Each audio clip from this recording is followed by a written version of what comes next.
Welcome back to Boo You Gore, where the stories are dark, the details are brutal, and nothing is off limits. I'm Jade. And I'm Anetta. And tonight we've got something that's going to get under your skin. So get comfortable. Or maybe in this episode, it'll technically be uncomfortable. Nice. So let's get into it. You don't know what I'm doing, and I'm excited for that. And you've done a really good job, building it up the last few days too. Have I? Yeah. Yeah. I was so tempted to post an Instagram thing to be like, this is what we're doing. It's just going to be a couple of days late or something. But then I was like, no. Yeah, nice. I don't want you to know. I don't know why. I'm glad. I'm very glad. Do you think it's Australian or non-Australian? Oh. Australian. Yeah, I've stuck to the Australian train I'm on for some reason. This case is, perhaps I should say, this killer is maybe one that Australia is widely known for. Oh. Do you have any ideas? Oh, Ivan Milat. Is it? Yeah, I was literally like, there's even been a hugely popular horror movie based on him, which I thought would be a nice clue for you, but you got it before that, so well done. For those that aren't really familiar with Australian notorious serial killers, in 1996, road worker Ivan Robert Marco Milat was convicted of murdering 7 tourists between 1989 and 1992 in the Australian state of New South Wales. He was known as the backpack murders, is probably maybe what he's more known for. The torture and execution style killing of the young hitchhikers is still considered Australia's largest homicide investigation. And this one's a doozy. There's so many details behind it. And I think the movie that is based on this, which for those that don't know is Wolf Creek. Yeah. If you've seen that movie, I think does a perfect representation of that. I have watched that movie maybe twice and I'm a huge horror fan. Yeah. But that one just makes me feel ill. Wow. Do you know what I mean? I think just because it's so realistic. And John Jarratt, he is, I think that role, as weird as it sounds, he was made for that role. Absolutely. And you've got to think how dark is he on the inside? Yeah. How well he plays it. But do you know what's hilarious? He was on Play School. Do you know what, though? What? That is a Mandela thing. Is it? Now, he swears black and blue he was never on Play School. What the fuck? I was literally listed in my notes.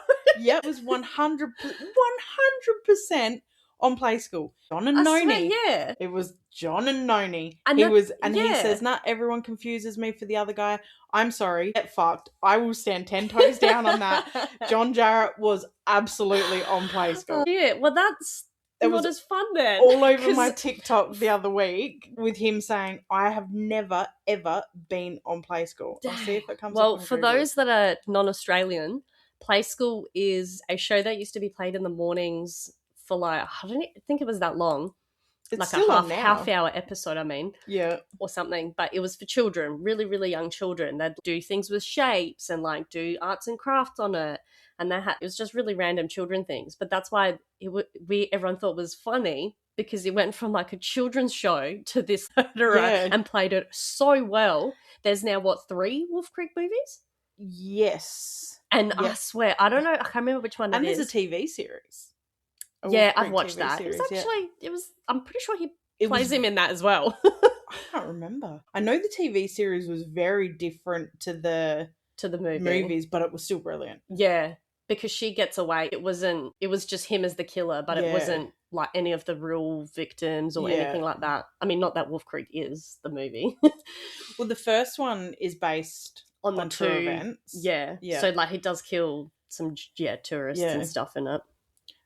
I always thought, I knew that Wolf Creek was always based on Ivan Milat, but the actual, the first one that's sort of based on true events, I reckon that was Bradley John Murdoch, the one who did Peter Falconio. Oh, okay. Yeah. That's just a theory, it's just an opinion. Am I going to deep dive into something after this? What? Probably. But they've always said publicly that it's based on Ivan Milat, but I'm like, is there someone else in there? Or am I just seeing something that's not there? There was a mixture of a few things, but it was mainly Ivan Milat that they based off. And I love, most places that I've read it, it said that it was loosely based on it. But just the depictions of his character, I think, was so brilliantly done. Absolutely. 100%. But this one's a doozy. Ivan Milat is...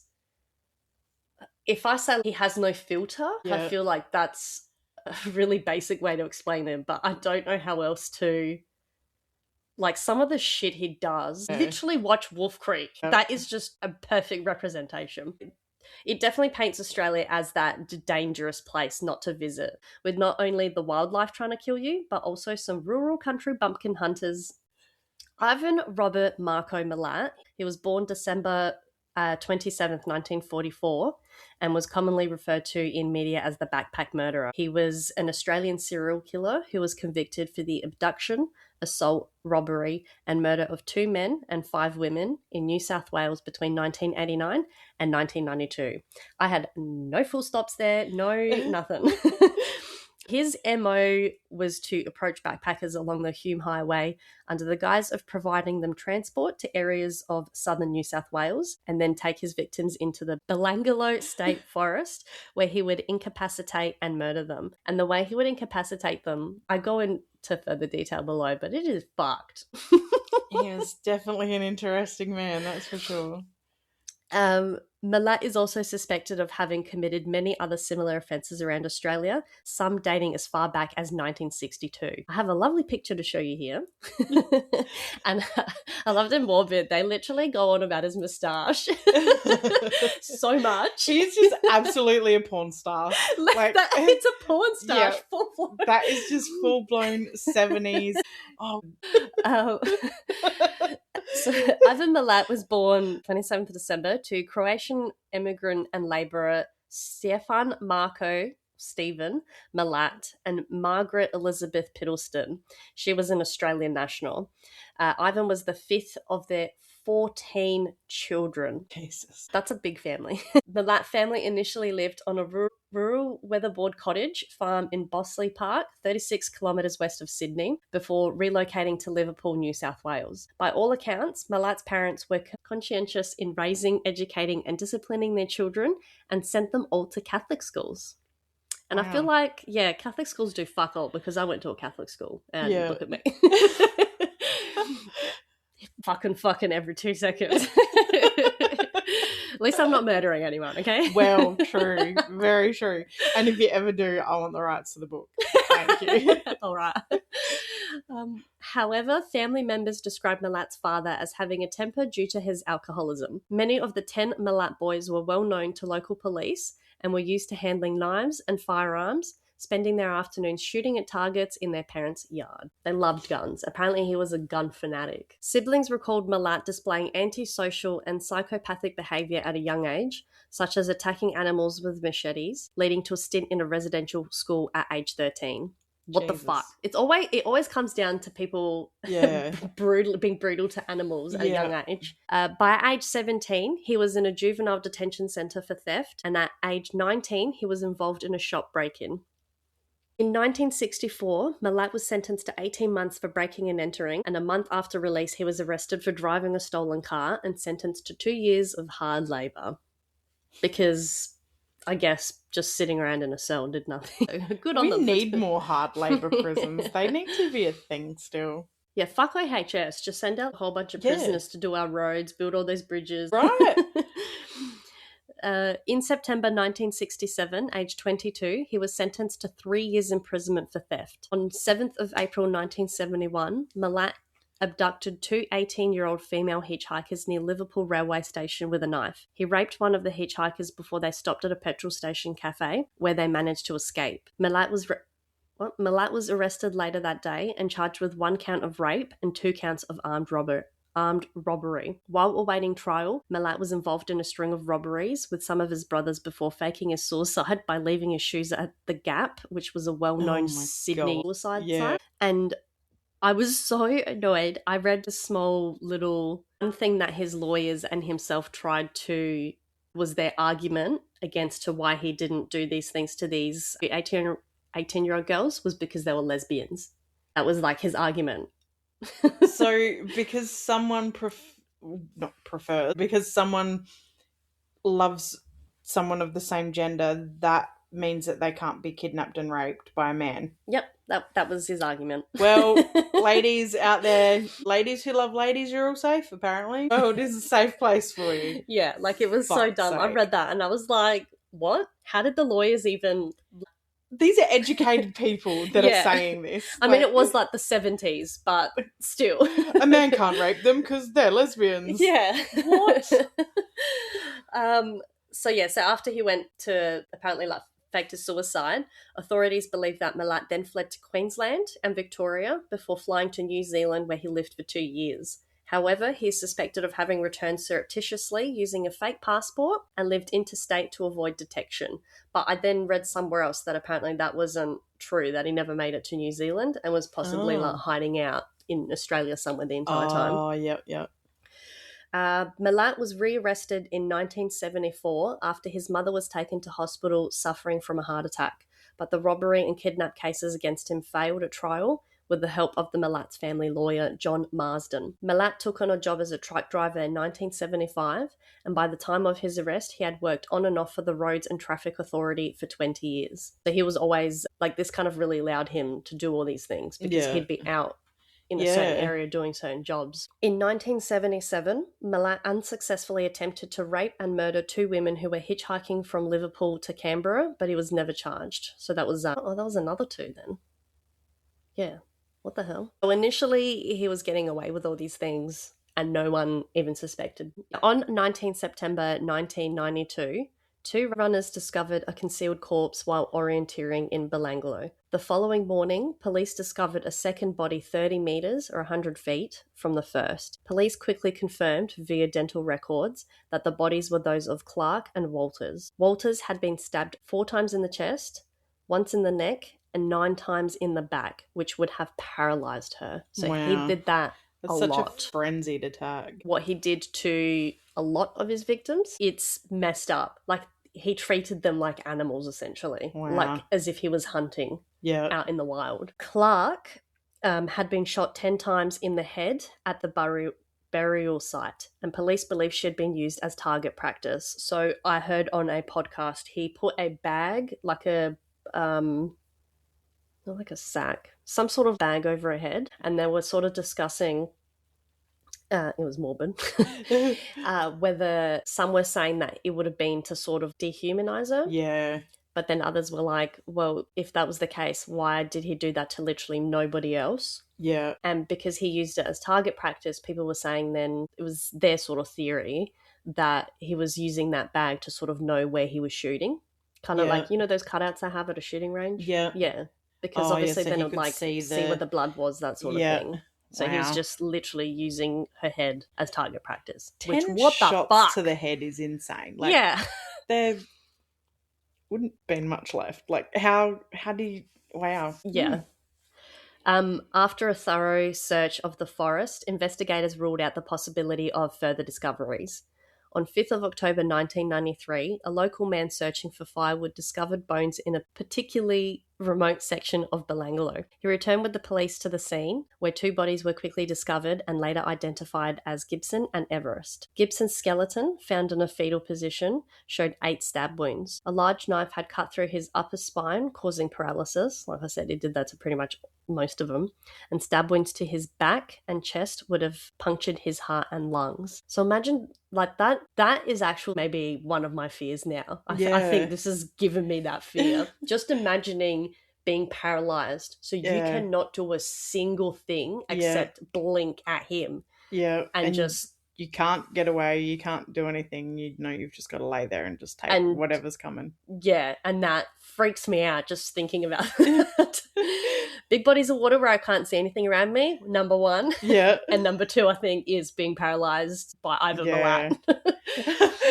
Well, he's dead. Specifically, now, so just specifically him. Yeah. Everest had been savagely beaten. Her skull was fractured in 2 places. Her jaw was broken and there was knife marks on her forehead. What the fuck? So he'd literally stabbed her in the head. Like, that's... I wonder if, like, you might get to it later, but, like, do they ever address, like, were these frenzied attacks? Like, was he just randomly stabbing psychotically for a minute, or did he do it slowly over 2 or 3 hours? I believe it was over a longer period of time, because I do write it later, but he does... There's literally a lot of the sites, there's like a campfire sort of makeshift campfire and there's like beer bottles and cans and stuff laying around to what made it seem like he had paralyzed his victims and sat them around the campfire and sat with them. Wow. Drinking beers. Well, it's one way to get friends. I feel like that would make me imagine sitting there paralyzed, watching this dude drink beers, just staring at you. You'd be like, just fucking kill me already. Just get it done. He would have dragged that shit out. Yeah. Yeah. 100%. Because you could understand like a stabbing in the forehead if you were just frenzied stabbing someone and that's just where it's ended up. Yeah. But to like purposely choose to stab someone in the forehead. Yeah. Like that'd take some fucking oomph to get like the knife through the bone. He knew a lot about, not necessarily anatomy, but because he was a hunter, he knew a lot of these... The body works sort of thing, how to like incapacitate and how to like... Well, yeah, paralyze. I forget the quote that I think Elena says. It was like C5 stay alive or something. Yeah. So anything below C5, like your spine, you're paralyzed. Yeah. And I think he knew these sort of things, did it to animals while hunting. Yeah. And then obviously used that tactic too. Yeah. It feels gross saying tactic. Like, it's insane to just even visualize. I'm telling you, watch Wolf Creek. I can't watch those movies without... Just, it's icky. Where was I? Yeah, forehead. She had been stabbed once in the back as well. The presence of Gibson's body in Belanglo puzzled investigators, as his camera had previously been discovered on 31st December 1989 and his backpack later on 13th March 1990 by the side of the road at Galston Gorge, over 120 kilometres, which is 75 miles, to the north. Wow. So he'd taken him from so much further and then obviously like transported him. On 1st November 1993, a skeleton was found in a clearing along a fire trail in Belanglo during a police sweep. Who fucking loved that forest, eh? It was later identified as that of Schmidl and bore at least 8 stab wounds. Two had severed her spine and others would have punctured her heart and lungs. Clothing found at the scene was not Schmidl's, but matched that of another missing backpacker, Habsheed. The bodies of Habsheed and Nugaber were then found on a nearby fire trail on 4th November 1993 in shallow graves 50 metres apart. Habsheed had been decapitated, and despite an extensive search, her skull has never been found. Do you know what? Anya Habsheed was decapitated with what forensic experts believe to be a sword or machete, more likely a machete, I'd say, while still alive, kneeling, and her head bowed. Wow, so he did like a whole sacrificial thing, basically. And it's so fucking random because this was the only one and like the head's never been found. So even in jail, he wouldn't have, like, didn't want to disclose anything. Yeah. Nugaber had been shot in the head 6 times. There was evidence that some of the victims did not die instantly from their injuries. Wow. I think that those Wolf Creek movies literally put the fear in me of Ivan Milat more. Yeah. I've got sort of more detail on his victims, but I've kind of broken it down like the year and when the attacks happened and sort of what went on. Yeah. So his victims started in 1989, but believed to be earlier than that. There's actually quite a few that aren't linked to him but may potentially be him because they happened in that New South Wales area where he had been working on the roads. Well, look, they've just matched another person to Bundy. Yeah. Like 52 years after it happened or something. They've got that like familial... Yeah. Is that what it's called? Yeah, familial DNA. So I 100% believe there'll be more victims linked to him. Especially with him joking all the time, being like, you know, it could be this number or it could be that number. I feel like, hopefully then some families can get some closure. So 1989, 30th December, Australians Deborah Everest and James Gibson, both 19, left Melbourne. The couple first went to Sydney, where they stayed at a backpacker hostel in the inner city suburbs. After checking out, they were last seen heading for Confest, planning to hitchhike to Albury. A day after they were last seen, a bushwalker found Gibson's camera by the road at Galston Gorge in northern Sydney. The person took the damaged camera home and only reported it when Gibson's empty backpack was found in the same area a month later and was linked to the couple's missing persons report. Both were found in Belanglo State Forest on 5th October 1993, with Gibson being stabbed and Everest being beaten to death.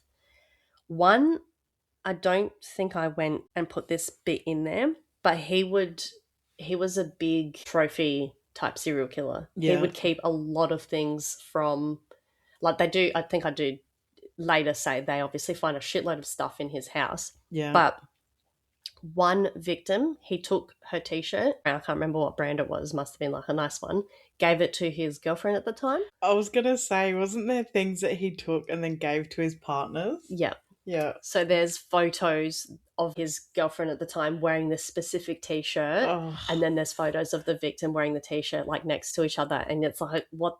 Like, how what? would you feel like? Yeah. I feel like to him, being the trophy type of killer, seeing his partner seeing someone close to him wear that t-shirt. Been getting off on that. Yeah. Yeah. And that's fucking disgusting. Imagine being his partner and finding this out. Mm-hmm. Yep. I would feel so, I don't know. You'd burn every photo that had you in that t-shirt. In 1991, we go to 20th of January. German Simone Schmidl, 20, set off to hitchhike from Sydney. She told acquaintances that she was off to Melbourne to meet her mother, who was flying in from Germany to join her for a camping holiday.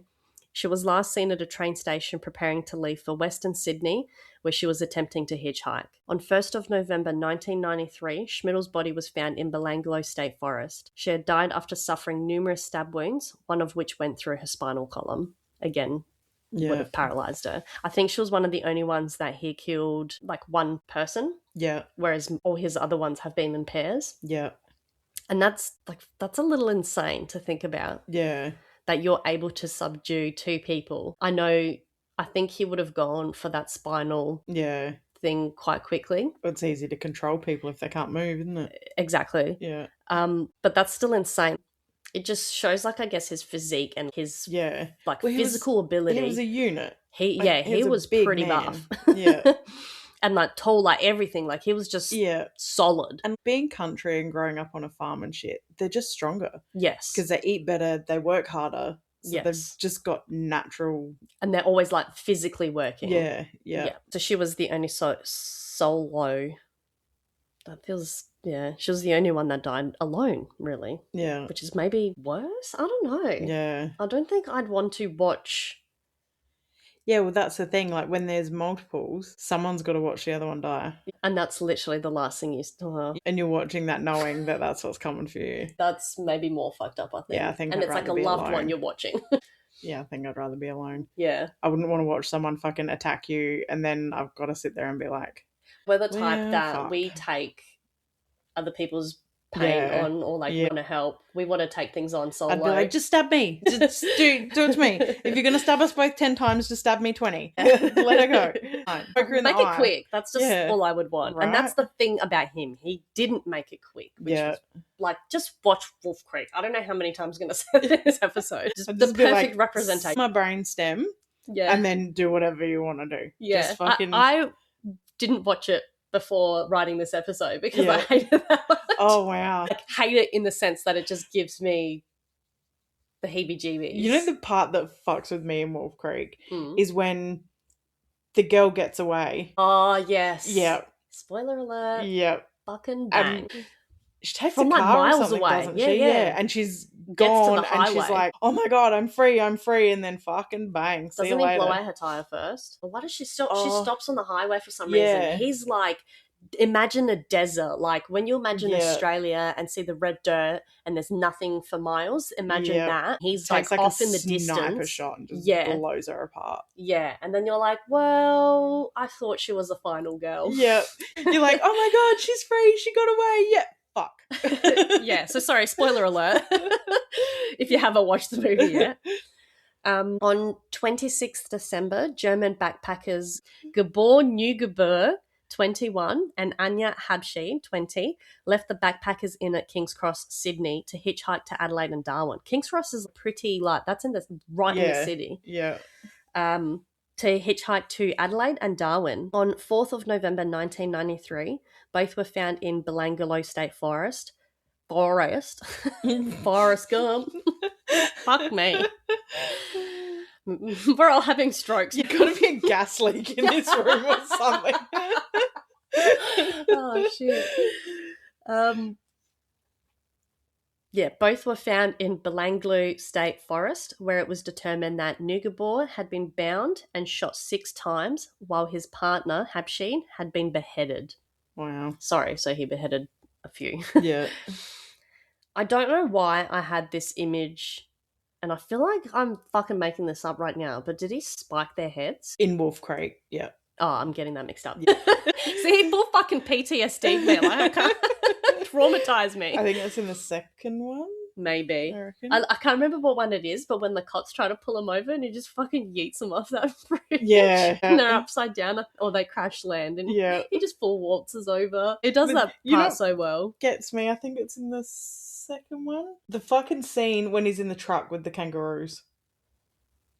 And he like mouse through him. Yeah, just doesn't even stop. A visual of that, stop, yeah. and he's just plowing. I think through that made me just hate him even more. Right? I was like, fucking. I know that happens a lot. Yeah, wait, because he accelerates or something, doesn't he? Yeah, like just He's seen him from miles away. There's like and like speeds up to make sure he hits him. What a fuckwit! Just fucking splatters roos everywhere. He's like an actual piece of shit. Like.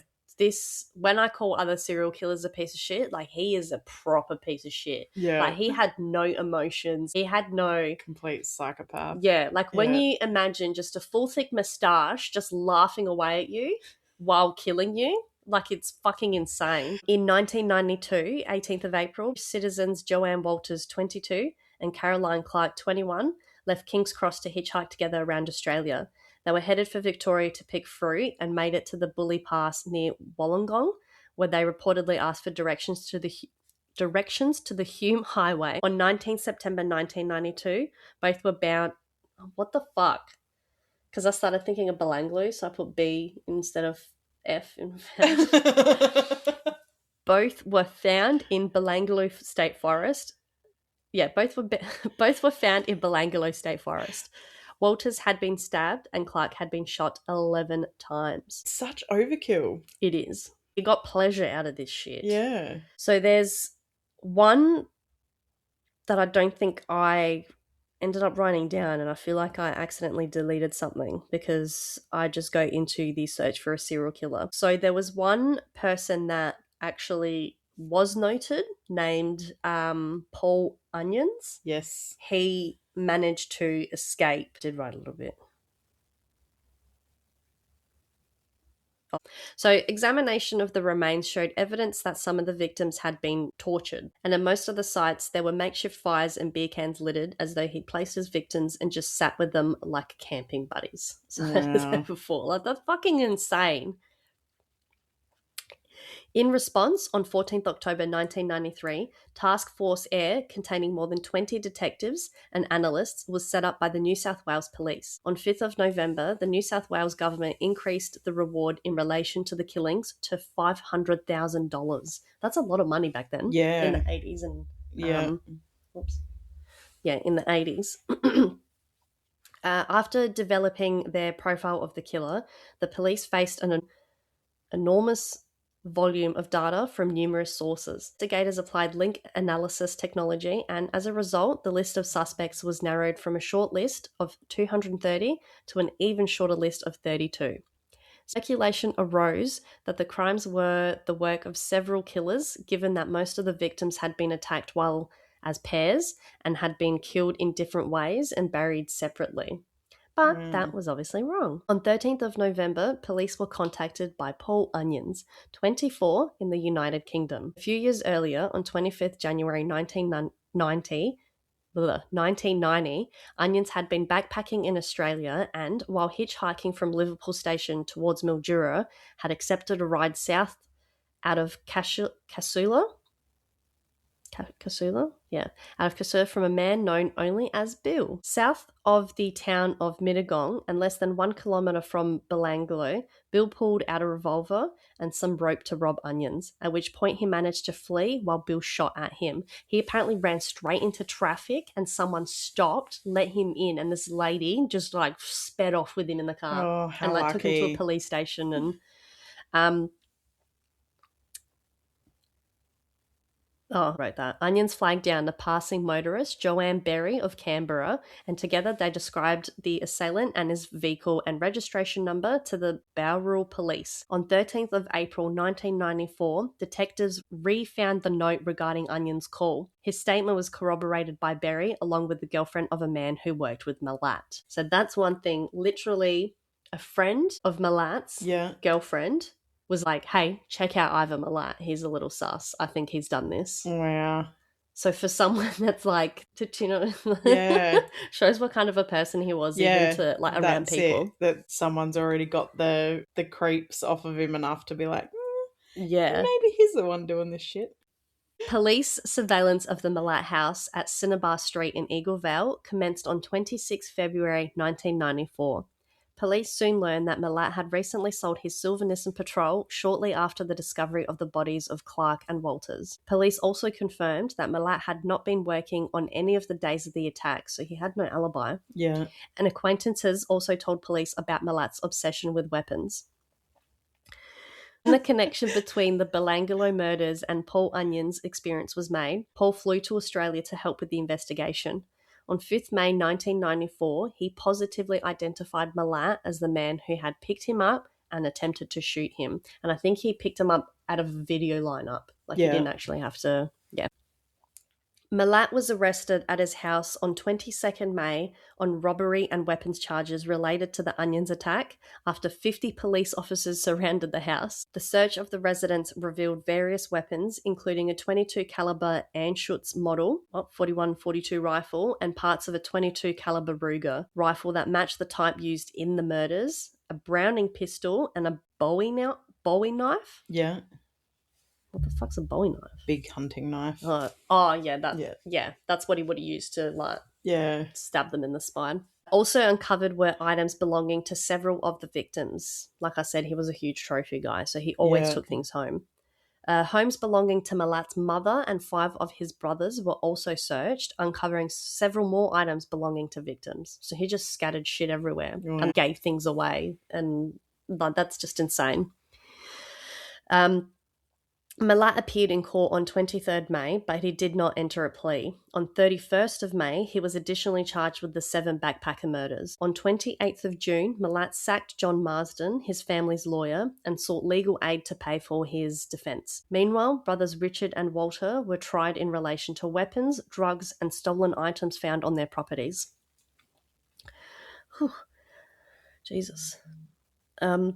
A committal hearing for Milat regarding the murders began on 24th of October and lasted until 12th of December, during which over 200 witnesses appeared. Based on the evidence, at the beginning of February 1995, Milat was remanded in custody until June that same year. Milat's trial opened at the Supreme Court of New South Wales in Sydney on 26th of March 1996 and was prosecuted by Mark Tedeschi. Despite the overwhelming evidence against him, Milat is reported as having been confident he would be found innocent.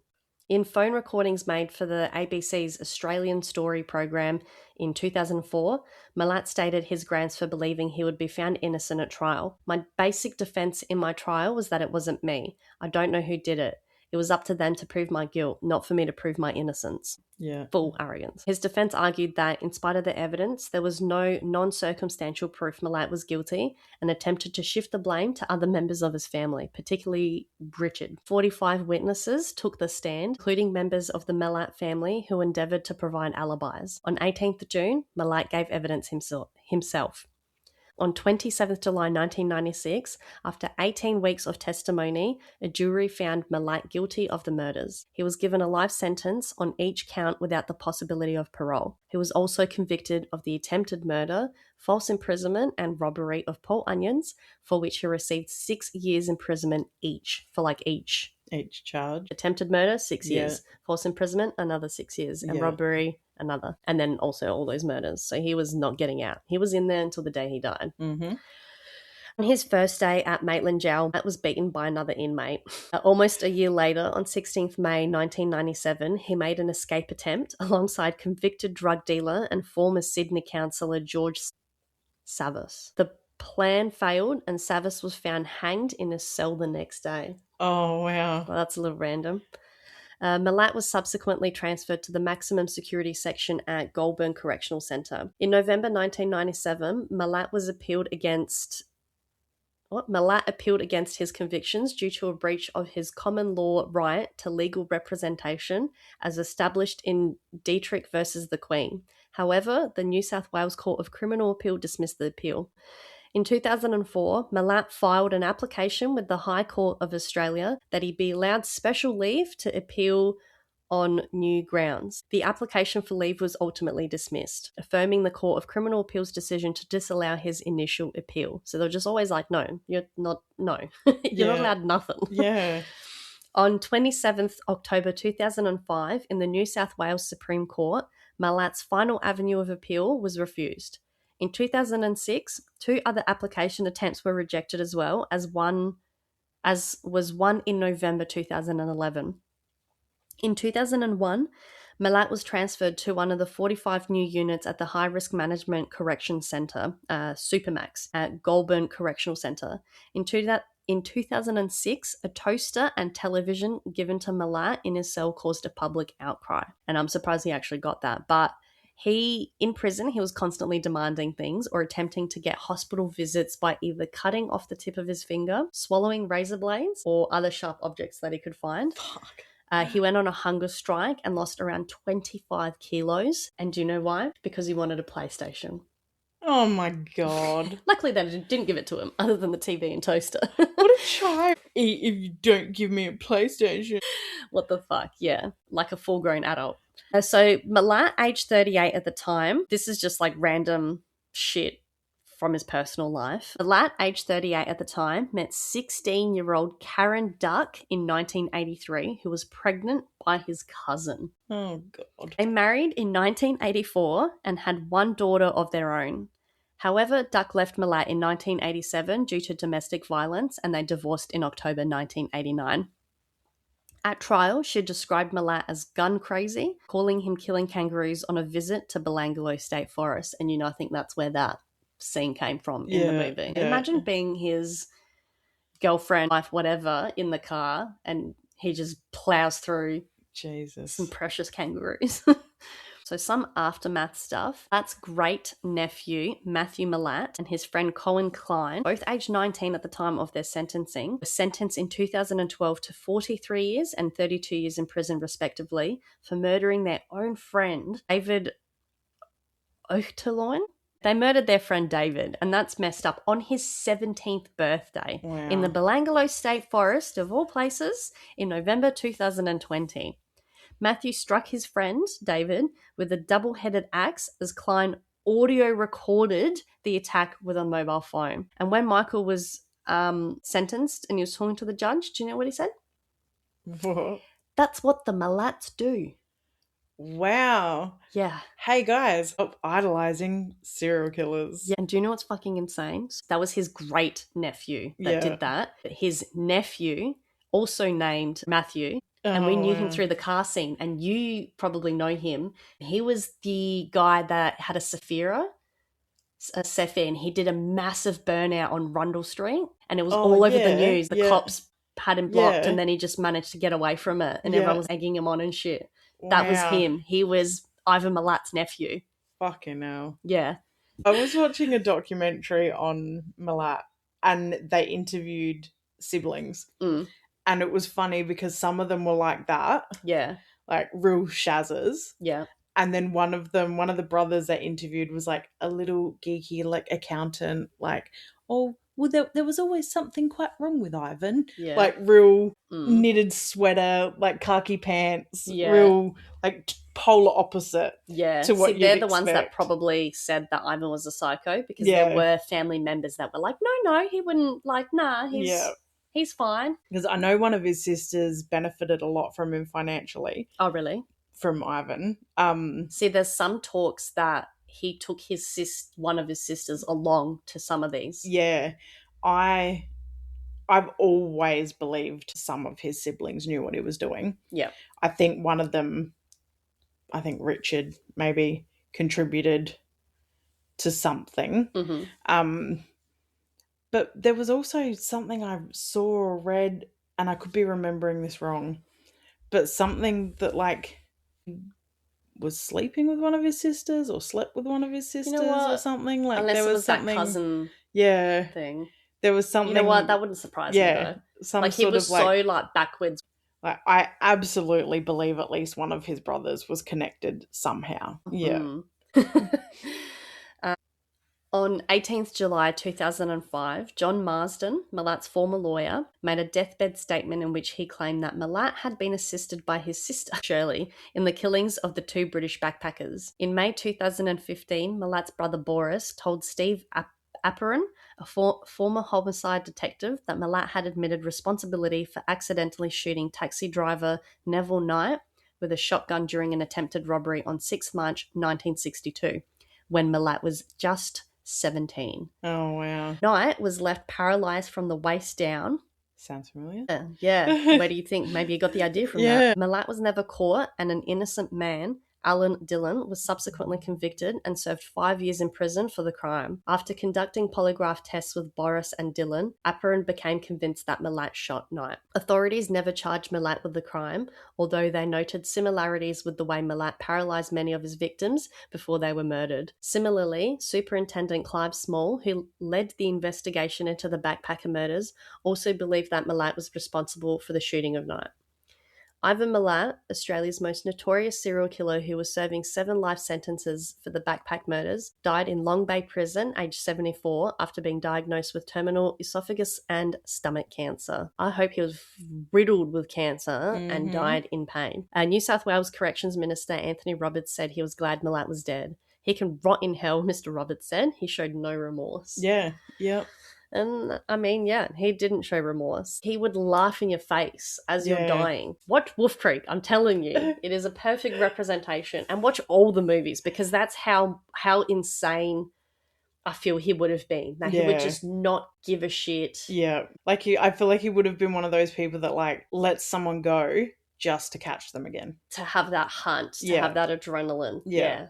I'm just visualizing this like handlebar moustached man sitting around a campfire with his victims. Yeah. Like pretty much singing Kumbaya. Like, that's insane. Actually, no, silence would have been so much scarier. Yeah. You know, that's he just would have been dead quiet and you just hear like the crackling of the fire and then the as he opens the can. Yeah. Oh, I should have opened my can during the thing. Dramatic effect. Yeah, that would have been good. And you could just picture him sitting like a slob, slopping beer down his guts as he drinks. Like just... imagine a wife beater. He wore one of those full country hats, like the leather, whatever it was made of, with probably little teeth and shit in it. Yeah, Crocodile Dundee. Yeah, one of those. Full looked like Crocodile Dundee. Oh, yeah, that was Ivan Milat. Was that exciting to not have known? Yes. Obviously, you know a lot about Ivan Milat. Yeah. Being an Australian. That's the thing that sucks. Like, because it's just everything I've looked into my whole life. Yeah. I always feel shit when you're telling me a story and I'm like, and do you know what else? I love when you jump in because, like you said, you've been looking it up your whole life, whereas I've only sort of just really looked into it deeply now. It's like I was re-listening to, I went back and I was re-listening to some of our older episodes and I was listening to the Ted Bundy one and it was like, I feel like I came across so arrogant at times because you're like, and did you know? I was like, yeah. Like, yeah, it's Ted Bundy. Course. Like, of course I know. But you always find things that I didn't know about too, which is really cool. That's the thing I like about like us doing our own research as well, is because when you're researching, there's the facts, but then there's also your interpretation of the facts. So I could read something and you could read something and we could come to totally different like conclusions out of it. What that means. Yeah. So that's what I love about the like that we both do our own research and stuff. I do like that, yeah. Because even if I'm doing the research and because you know a lot more about certain things, you're teaching me still. Yeah. It's good. And it's good when you do a case that like I know stuff on, because then we can have that like back and forth. Yeah. We can have that little banter. Yes, love bants. So between love bants. Anyone who follows the socials would have seen that unfortunately, our very first missing person case ended quite sadly. Yes, and thank you for those that reached out to let us know that he was actually found. Yeah, I mean, at least his family got a conclusion. Yeah, a bit of closure. There's so many cases out there of missing people. And it's so hard when we're looking them up, because what we've sort of done is, like, if Anetta's doing the case, I'll look up the missing person and vice versa. It's so hard to pick, like, who to prioritize. Yeah. Like, I know we're only a small podcast and stuff still, but, like, I was looking through cases, I'm like, well, do we focus on recent cases so there's more chance of getting a conclusion? Like, you know, if we're doing, hey, this missing person from 1950, chances are this person's gone, but their family still deserves closure. And some cases are just epic and need a finalization. Yeah. But then I'm like, do we do something current so that it brings attention while there's possibly a chance to bring them home alive still? I was about to say, if you're like bringing attention to the older ones, I mean, it could potentially jog someone's memory. Like remind, you know, he was wearing yellow top, blue pants on this day in this area, last seen in the shop. Someone might see it.